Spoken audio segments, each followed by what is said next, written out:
नमस्कार, आप देख रहे हैं खबर 100 में हूं आपके साथ राहुल मौर्य।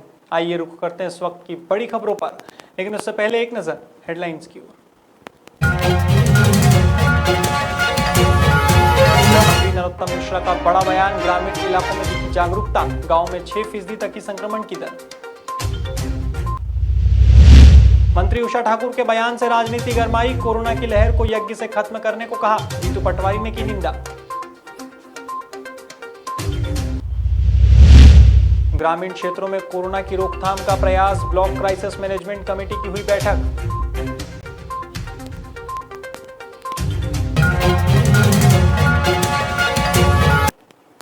गुरुवार को गृह मंत्री नरोत्तम मिश्रा ने बताया कि ग्रामीण इलाकों में अत्यधिक जागरूकता देखी गई है। अभी भी गांव में संक्रमण की दर 6% तक ही है, इसलिए यह भ्रम नहीं होना चाहिए कि गांव में संक्रमण की दर बढ़ रही है। वहीं बात करें शहरी क्षेत्रों की, तो जिन क्षेत्रों में कोरोना संक्रमण की दर 5% से नीचे आएगी, वहां पर कोरोना कर्फ्यू में आंशिक ढील दी जाएगी। हालांकि इसके निर्णय डिस्ट्रिक्ट क्राइसिस मैनेजमेंट कमेटी द्वारा लिए जाएंगे। इस दौरान उन्होंने इस बात की भी जानकारी दी कि ब्लैक फंगस से पीड़ित मरीजों का निःशुल्क उपचार सरकार द्वारा करवाया जाएगा। कोरोना से गंभीर रूप से संक्रमित अधिवक्ताओं को, एडवोकेट वकीलों को राज्य अधिवक्ता परिषद के निर्धारित प्रपत्र प्रस्तुत करने के बाद इलाज कराने वाले के खाते में राशि डाली जाएगी। दूसरा, जो मुख्यमंत्री कल्याण स्कीम के तहत अभी हमारे 43 अधिवक्ता जो दिवंगत हुए हैं, उनके परिवारों को 1-1 लाख रुपए की आर्थिक सहायता दिए जाने का भी निर्णय किया है। कुछ माह पहले भी 303 दिवंगत अधिवक्ताओं को 1-1 लाख रुपए की सहायता राशि स्वीकृत की थी। साथ ही गंभीर बीमारी से ग्रसित अधिवक्ताओं के लिए भी 1 करोड़ की राशि अलग से स्वीकृत। हाल ही में मंत्री उषा ठाकुर ने एक बयान दिया था, जिसमें यज्ञ के जरिए इस लहर को खत्म करने को कहा गया था। अब इसी बयान पर राजनीति गर्मा गई है। पूर्व मंत्री जीतू पटवारी ने मंच से इस बयान की निंदा की है और इस बात को गलत बताया है। अब इस गरमाई हुई राजनीति के बीच मंत्री उषा ठाकुर ने मीडिया के माध्यम से अपने बयान का जवाब दिया है। हालांकि वे इस दौरान भी अपने बयान पर अडिग रही और साथ ही फैक्ट्स बताने लगी। सुनिए मंत्री उषा ठाकुर का ये बयान।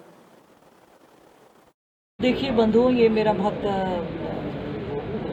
मेरी विनम्र प्रार्थना है। मुझे नहीं लगता कि आज़ादी के बाद से और हज़ारों साल की गुलामी में हम में से किसी ने भी वेदों को ठीक प्रकार से पढ़ा है। जिनने वेदों को पढ़ा है वो जानते हैं। आप अथर्ववेद का अध्याय 2 उसका सर्ग 31 निकालिए। उसमें वर्णित है कि जब जब महामारियाँ दुनिया को घेरी, तब तक किस प्रकार से हमारे लोगों ने उसका बचाव किया। मैं आपसे यदि आज वर्तमान की बात करूं, तो आप भी मेरी बात से सहमत होंगे कि जब मलेरिया फैलता है तो हम क्लोरोक्विन भी देते हैं, हम इंजेक्शन भी लगाते हैं, लेकिन हम धुएं के लिए भी कहते हैं, है ना, कि पूरे शहर में फॉगिंग कराइए। क्यों कराते हैं? केंद्र की मोदी सरकार और प्रदेश की शिवराज सरकार ने मध्य प्रदेश की जनता को राहत देने का काम किया है। दरअसल इस संकट को देखते हुए प्रधानमंत्री गरीब कल्याण अन्न योजना शुरू की गई है। इस योजना के तहत गरीब और जरूरतमंद लोगों को 5 महीने का राशन मुफ्त में दिया जाएगा। इसके चलते बुधवार को इंदौर की विधानसभा में अस्थायी पात्रता पर्ची के लिए आवेदन फॉर्म भरवाए गए। आपको बता दें कि विधानसभा 3 के वार्ड क्रमांक 58 में विधायक आकाश विजयवर्गीय की टीम ने निःशुल्क वितरित किए जा रहे राशन के लिए आवेदन भरवाए, जिससे अस्थायी पात्रता पर्ची बन सके और जरूरतमंदों को राशन मिल सके। कोविड-19 के जो हमारे माननीय प्रधानमंत्री नरेंद्र मोदी जी एवं मुख्यमंत्री शिवराज सिंह चौहान जी के द्वारा हर परिवार को जिनके राशन कार्ड नहीं बने हैं और जिनको पात्रता पर्ची नहीं है, उन लोगों को 5-5 महीने का राशन फ्री दिया जा रहा है, जिसके लिए हमारे विधानसभा 3 के विधायक माननीय आकाश विजयवर्गीय जी के द्वारा हम लोगों को, सभी कार्यकर्ताओं को, भारतीय जनता पार्टी के यह आदेश दिए गए हैं कि भाई कोई भी कार्यकर्ता या कोई भी अपने वार्ड का कोई भी व्यक्ति ऐसा जो जिसको राशन नहीं मिल रहा है उन तक सही तरीके से राशन पहुंच जाए और सभी की पात्रता पर्ची बनके और उन लोगों तक राशन मिले उनको। माननीय मुख्यमंत्री जी के द्वारा ये आपदा राहत योजना शुरू की गई है। इसमें ऐसे परिवार जो कि पात्रता पर्ची अभी तक नहीं बन पाए हैं क्योंकि उनके पास में दस्तावेज नहीं है, तो राशन की पात्रता की जो 25 श्रेणियां हैं उनमें जो श्रेणी के अंतर्गत कोई परिवार है लेकिन दस्तावेजों के अभाव में उनकी पात्रता पर्ची नहीं बनी हुई थी, वो लोग अभी राहत के अंदर जो राज्य शासन द्वारा 3 महीने का खाद्यान्न दिया जा रहा है, केंद्र सरकार के द्वारा 2 महीने का खाद्यान्न दिया जा रहा है, इस खाद्यान्न को प्राप्त कर पाएँ, उससे वंचित न रहें, इसके लिए कटनी की बड़वारा पुलिस को बड़ी सफलता मिली है। पुलिस ने जानकारी देते हुए बताया कि मुखबिर से सूचना मिली थी कि बिलायत कला गांव में सरकारी आदिवासी स्कूल के पास आरोपी साजन जायसवाल अपने पिता लक्ष्मण जायसवाल के साथ मोटरसाइकिल के बीच में शराब की पेटियां रखकर बड़वारा की ओर आ रहा है। इसकी सूचना मिलते ही पुलिस ने घेराबंदी करते हुए आरोपी को पकड़ा और उसके कब्जे से 2 पेटी शराब और मोटरसाइकिल बरामद की। वहीं पूछताछ के दौरान आरोपी ने बताया कि उसके घर पर शराब की पेटियां रखी है। इसके बाद थाना प्रभारी रोहित डोंगरे ने अपनी पुलिस टीम के साथ घर पर दबिश दी और 50 पेटी अवैध देशी शराब जब्त कर एक आरोपी को गिरफ्तार किया। हालांकि इस दौरान एक आरोपी फरार होने में सफल रहा, जिसकी तलाश पुलिस कर रही है।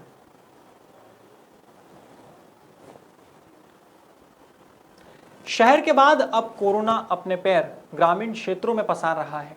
अब इसकी रोकथाम के लिए ग्रामीण क्षेत्र के जनप्रतिनिधियों की ब्लॉक क्राइसिस मैनेजमेंट कमेटी की बैठक हुई। इंदौर के रविंद्र नाट्य गृह में आयोजित इस बैठक में कोविड प्रभारी मंत्री तुलसीराम सिलावट, पर्यटन मंत्री उषा ठाकुर, सांसद शंकर लालवानी, कलेक्टर मनीष सिंह, पूर्व मंत्री जीतू पटवारी, डीआईजी मनीष कपूरिया सहित ग्रामीण क्षेत्र के जनप्रतिनिधि मुख्य रूप से मौजूद रहे। साथ ही मेरा गांव कोरोना मुक्त समिति के चारों ब्लॉक के सदस्य भी बैठक में शामिल हुए। इस दौरान बैठक में कलेक्टर मनीष सिंह ने बताया कि कोविड केयर सेंटर में घर जैसी सुविधा लोगों को मिल सके, ऐसी व्यवस्था ग्रामीण क्षेत्रों में भी की जा रही है। वहीं जनता कर्फ्यू का कोरोना रोकथाम में सबसे बड़ा रोल है, इसलिए अभी ग्रामीण क्षेत्रों में इसका पालन करवाना जरूरी है। इस मौके पर मंत्री तुलसीराम सिलावट ने मीडिया से बात करते हुए बताया कि कोरोना की दूसरी लहर काफी घातक है। इस आपदा को कैसे काबू करें, इसके लिए प्रयास जारी है। साथ ही उन्होंने इंदौर में सुधरते हालातों पर भी चर्चा की। शहर के बाद पूरे जिले के चारों इलाकों की आपदा कमेटी की बैठक थी। सभी विचारधारा के सभी समाज के वरिष्ठ समाज सेवी, इन सब से इस संकट से, इस आपदा से, इस कोविड से हम कैसे लड़ें। मध्य प्रदेश के मुख्यमंत्री का संकल्प है कि बूथ स्तर पर एक जागरूकता, समन्वय और सामंजस्य बिठाया जाए। बूथ से हटे तो पंचायत, पंचायत से आए तो ब्लॉक, ब्लॉक से आए तो जिला। बैठक में शामिल पर्यटन मंत्री उषा ठाकुर ने बताया कि ग्रामीण क्षेत्रों में संक्रमण को देखते हुए ब्लॉक क्राइसिस मैनेजमेंट कमेटी की बैठक रखी गई थी। इस बैठक में कोरोना की रोकथाम पर चर्चा हुई है और साथ ही गांव में सभी सुविधा देने और ग्रामीणों को जागरूक करने पर जोर दिया गया है। वहीं उन्होंने कोरोना की रोकथाम के लिए यज्ञ करने को भी कहा। सुनिए मंत्री उषा ठाकुर का ये बयान। हमारी सामर्थ्य के द्वार खोले कि इस मानव त्रासदी में कोई भूखा न रहे। 5 माह का राशन उसे निःशुल्क मिलेगा। चिकित्सा के सारे प्रबंध किए जाएंगे और आयुष्मान कार्ड यदि परिवार में किसी एक व्यक्ति का भी है तो उस घर के भी सभी लोगों को इलाज निःशुल्क प्रदान किया जाएगा। ये 2 बड़ी राहत। अब इन राहत को बूथ बूथ तक, घर घर तक पहुंचाने के लिए सभी लोगों का साथ चाहिए। और हम सब जानते हैं, ऐसी शास्त्रों में भी लिखा है कि कलयुग में प्रभु ने कहा मैं प्रत्यक्ष नहीं आऊंगा।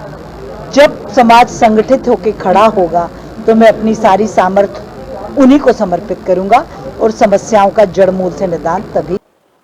पूर्व मंत्री और कांग्रेस विधायक जीतू पटवारी ने मीडिया से बात करते हुए प्रशासन के फैसले का स्वागत किया और बताया कि कोरोना की रोकथाम के लिए शासन प्रशासन प्रयास कर रहा है।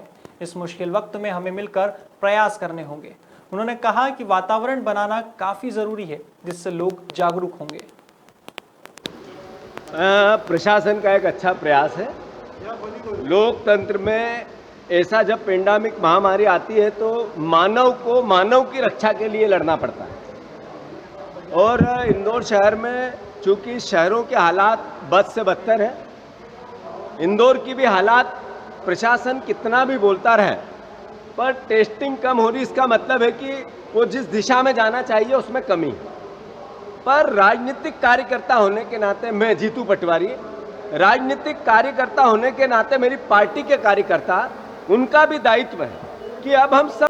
फिलहाल खबरों में इतना ही, लेकिन खबरों का सिलसिला जारी रहेगा। आप देखते रहिए खबर 100, जनता की बुलंद आवाज।